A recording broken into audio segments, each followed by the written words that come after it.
Assalamualaikum warahmatullahi wabarakatuh. Perkenalkan, nama saya Salsabila Atsila dengan NIM A320200141.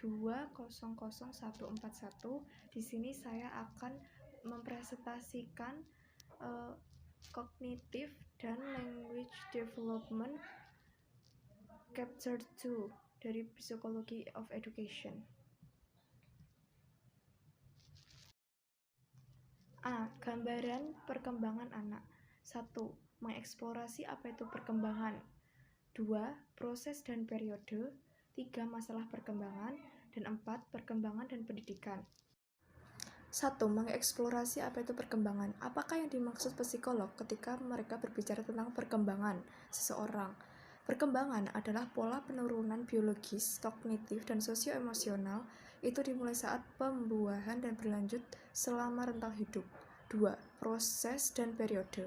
Pola tumbuh kembang anak sangat kompleks karena merupakan hasil beberapa proses biologis, kognitif, dan sosioemosional.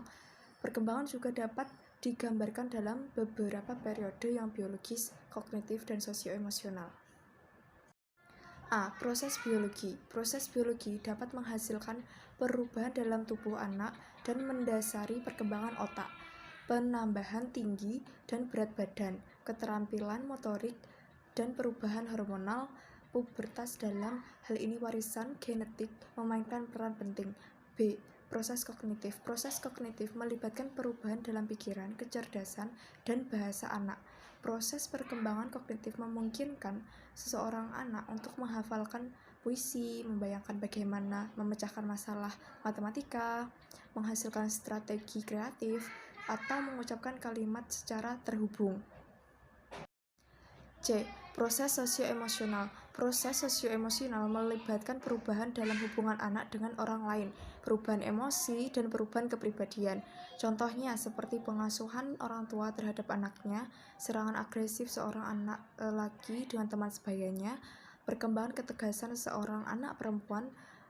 Semuanya merupakan proses sosial dalam perkembangan. Oleh karena itu, proses biologis, kognitif, dan sosioemosional saling terkait. Bayangkan seorang anak tersenyum menghadapi sentuhan orang tua.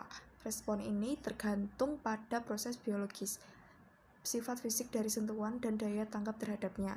Proses kognitif yaitu kemampuan untuk menanggapi tindakan yang disengaja, dan proses sosioemosional, tindakan tersenyum membantu untuk menghubungkan kami dengan cara yang positif dengan manusia yang lain. Jadi ketiganya saling bersinambungan. B. Periode perkembangan. Periode perkembangan adalah dimulai dari bayi, anak usia dini, tengah, dan masa kanak-kanak, akhir, remaja, dewasa awal, dan dewasa akhir. Periode perkembangan. 1. Sebelum dilahirkan, pembuahan sampai lahir.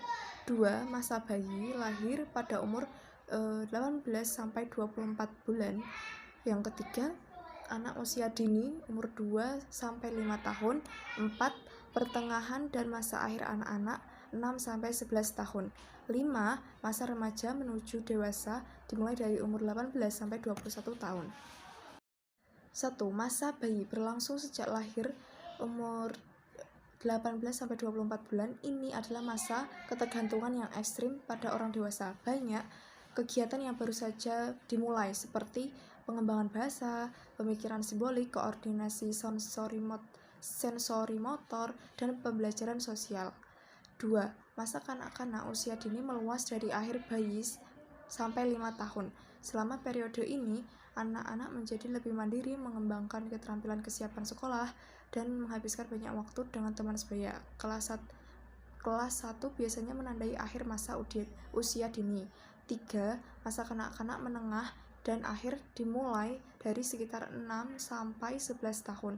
Anak-anak menguasai keterampilan dasar membaca. 4. Remaja adalah masa yang berlangsung dari kanak-kanak hingga dewasa, dimulai dari umur 10 hingga 12 tahun dan berakhir di masa remaja. Para remaja sangat mengejar kemandirian dan mencari identitas mereka sendiri. Pemikiran mereka menjadi lebih abstrak, logis, dan idealis. Yang kelima adalah masa remaja menuju dewasa, memunculkan kedewasaan yang terjadi dari sekitar umur 18 sampai 25 tahun. Telah dijelaskan Arnett 2006, 2012, dan 2015. Eksperimen dan eksplorasi menjadi ciri orang dewasa yang muncul. Pada titik ini, dalam perkembangan banyak individu masih mengeksplorasi jalur karir mana yang akan mereka ikuti, identitas apakah yang mereka inginkan, dan gaya hidup seperti apakah yang mereka adopsi. Masalah perkembangan, developmental issue. 1. Faktor alamiah dan pengasuhan. Alam mengacu pada warisan biologis organisme. Kita berjalan sebelum kita berbicara. Berbicara satu kata sebelum dua kata. Tumbuh pesat pada bayi dan melambat pada usia dini. Serta mengalami derasnya hormon seksual di masa pubertas. Sebaliknya, psikologi lainnya menekankan pentingnya pengasuhan atau pengalaman lingkungan terhadap perkembangan. Pengalaman mencakup seluruh lingkungan biologis individu, gizi, perawatan medis, dan obat-obatan, sampai lingkungan sosial, yaitu seperti keluarga, teman sebaya, sekolah, masyarakat, media, dan budaya. 2. Kontinuitas dan dikontinuitas. Perkembangan bersifat kontinuitas. Maksudnya bahwa perkembangan itu berlangsung secara bertahap dan terus-menerus sejak si anak masih dalam kandungan sampai mencapai kematangan. Sebagai contoh dalam hal perkembangan bahasa, ketika masih bayi seseorang hanya bisa mengucapkan satu kata. Seiring bertambahnya usia, perkembangan bahasa yang ia miliki akan bertambah sampai ribuan kata. Selanjutnya, perkembangan bersifat dikontinuitas atau tidak berkesinambungan. Perkembangan ini melibatkan proses perubahan seseorang secara tiba-tiba. Sebagai contoh yaitu tahap-tahap perkembangan berpikir pada anak. Perkembangan ini tidak menggambarkan adanya perbedaan pada tahap sebelumnya secara kuantitatif, melainkan secara kualitatif, tetapi bukan dari pengalaman sebelumnya. 3. Pengalaman awal dan lanjutan. Isu pengalaman awal dan lanjutan ini berfokus pada sejauh mana pengalaman awal, terutama pada masa bayi, atau pengalaman selanjutnya menjadi penentu perkembangan anak. Masalah pengalaman awal lanjutan memiliki sejarah yang panjang dan terus hangat diperdebatkan di kalangan ahli perkembangan. Beberapa ahli perkembangan berpendapat bahwa kecuali bayi mengalami pengasuhan yang hangat selama tahun pertama atau lebih dari kehidupan, perkembangan mereka tidak akan pernah cukup optimal. Dijelaskan Surf 2007. Sebaliknya, pendukung pengalaman lanjutan berpendapat bahwa anak-anak tersebut dengan mudah dibentuk sepanjang perkembangan dan bahwa pengasuhan sensitif lanjutan sama pentingnya dengan pengasuhan awal yang sensitif. Mungkin itu presentasi dari saya, kurang lebihnya mohon maaf. Wassalamualaikum warahmatullahi wabarakatuh.